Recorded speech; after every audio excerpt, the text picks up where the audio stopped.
কুল in কুনতুম তুহিব্বুনাল্লাহ ফাত্তাবিউনি ইউহিব্বুকুমুল্লাহ ইলা আখিরি আয়াত। আল্লাহ পাক রব্বুল আলামিন বলেছেন যে কুল, হে নবী তুমি বলে দাও, ইন কুনতুম তুহিব্বুনাল্লাহ, যদি তোমরা আল্লাহর ভালোবাসা পেতে চাও, ফাত্তাবিউনি, তো হে রাসূল তুমি বলে দাও যে তোমরা আমার ইত্তেবা করো, আমার অনুসরণ করো, আমাকে ভালোবাসো, আমার পেয়রবি করো।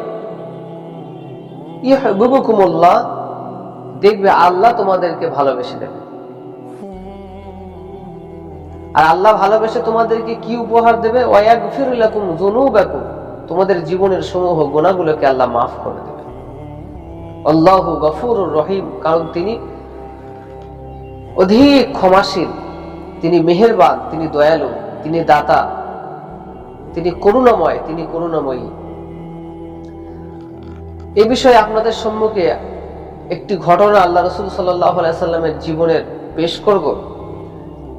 ঘটনাটি হলো যে আল্লাহ রাসূল সাল্লাল্লাহু আলাইহি ওয়াসাল্লাম একদিন ওযু করছিলেন, আর সাহাবায়ে কেরাম আল্লাহ রাসূল সাল্লাল্লাহু আলাইহি ওয়াসাল্লামের সেই ওযুর বরকতময় পানি নেওয়ার জন্য কেউ হাতে মাখছে, কেউ মুখে মাখছে, কেউ খেয়ে নিচ্ছে, কেউ মাথায় দিচ্ছে।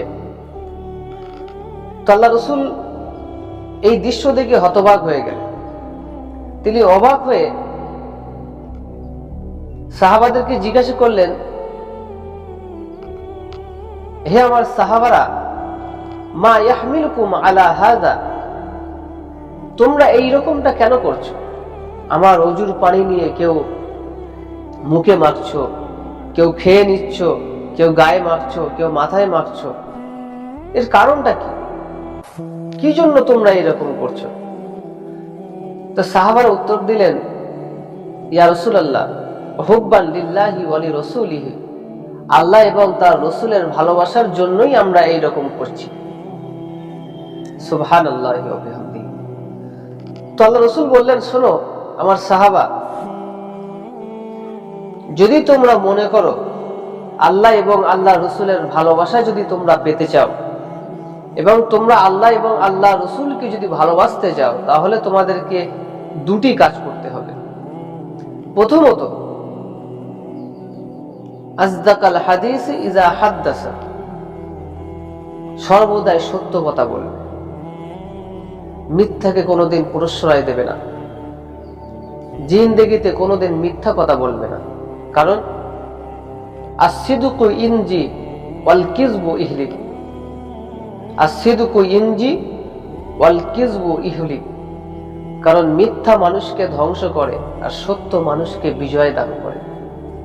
অর্থাৎ হে আমার সাহাবারা, তোমরা যদি মনে করো আমার ভালোবাসা পাবে, আল্লাহর ভালোবাসা পাবে, এবং তোমরা আল্লাহ এবং আল্লাহ রাসূলকে ভালোবাসবে, তাহলে তোমাদেরকে জিন্দেগিতে মিথ্যা কথা বললে হবে, সর্বদা সত্য কথা বলবে। দ্বিতীয়ত হলো, মান আদ্দাল আমানাতা ইজা আতামানাহু ওয়া মান সালিমাল মুসলিমুনা মিন লিসানিহি ওয়া ইয়াদিহি, এবং জিন্দেগিতে কোনোদিন আমানাতের খেয়ানাত করবে না, চাই সে আমানাত কথার দ্বারাই হোক, চাই সে আমানাত কথার হোক, চাই সে আমানাত দৌলতের হোক, কোনো আমানাতের খেয়ানাত জিন্দেগিতে কোনোদিন করবে না। আর একটা কথা শুনে রাখো, তোমার হাতের দ্বারাই, তোমার জবানের দ্বারাই যেন কোনোদিন কোনো মুসলমান ভাই যেন কষ্ট না পায়। কারণ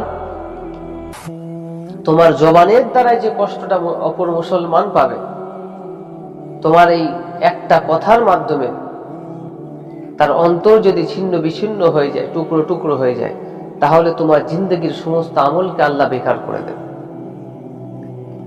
আয়েশা রাদিয়াল্লাহু তাআলা আনহা একটা শের বলেছিলেন, জারাহাতুস সিনাল লাহালতিয়াব ওমা ইয়ালতামু মা জারাহা বিল লিসান, তরবারির আঘাত দিয়ে মানুষকে ক্ষতবিক্ষত করলে একদিন না একদিন সেই ক্ষতবিক্ষত নিশ্চিহ্ন হয়ে যায়, মিশে যায়, কিন্তু জবানের দ্বারাই আঘাত করলে সেই আঘাত মৃত্যু পর্যন্ত কোনোদিন মিশে না।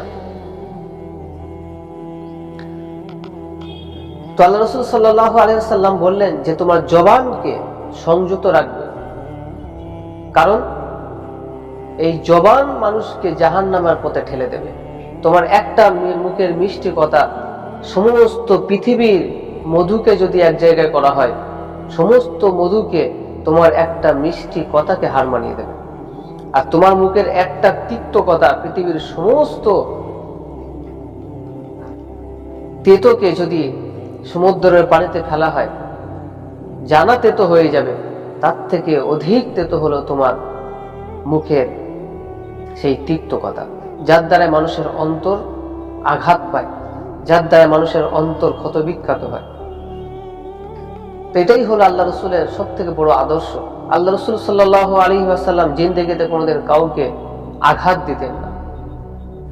তাকে অপমান করা হয়েছে, লাঞ্ছিত করা হয়েছে, সমাজের বুকে উঠে নাড়ি ভুড়ি চাপানো হয়েছে, গালিগালাজ করা হয়েছে, তাকে পাগল বলা হয়েছে, জাদুকর বলা হয়েছে। কোনোদিন আল্লাহ রসুল সাল্লাল্লাহু আলাইহি ওয়াসাল্লাম উত্তর দেননি, তাদেরকে ভৎসনা করেননি, তাদেরকে তিরস্কার করেননি।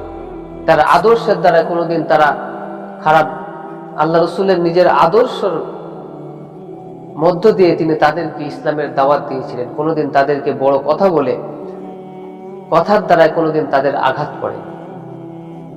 এটাই ছিল আল্লাহ রসুলের সব থেকে বড় মুজিজা, যে আল্লাহ রসুল সাল্লাল্লাহু আলাইহি ওয়াসাল্লামের আখলাক ছিল সব থেকে উত্তম আখলাক। ইন্নাকা লাআলা খুলুকিন আযীম বলে আল্লাহ কোরআনে সসম্মানিত করে আল্লাহ সম্মানের চেয়ারে ভূষিত করেছেন। তো যাই হোক, আল্লাহ পাক রব্বুল আলামিন আমাদের সকলকে যেন রসুলের ভালোবাসা অন্তরে রেখে চলার তৌফিক দান করেন। আমিন সুম্মা আমিন। ওমা আলাইনা ইল্লাল বালাগ।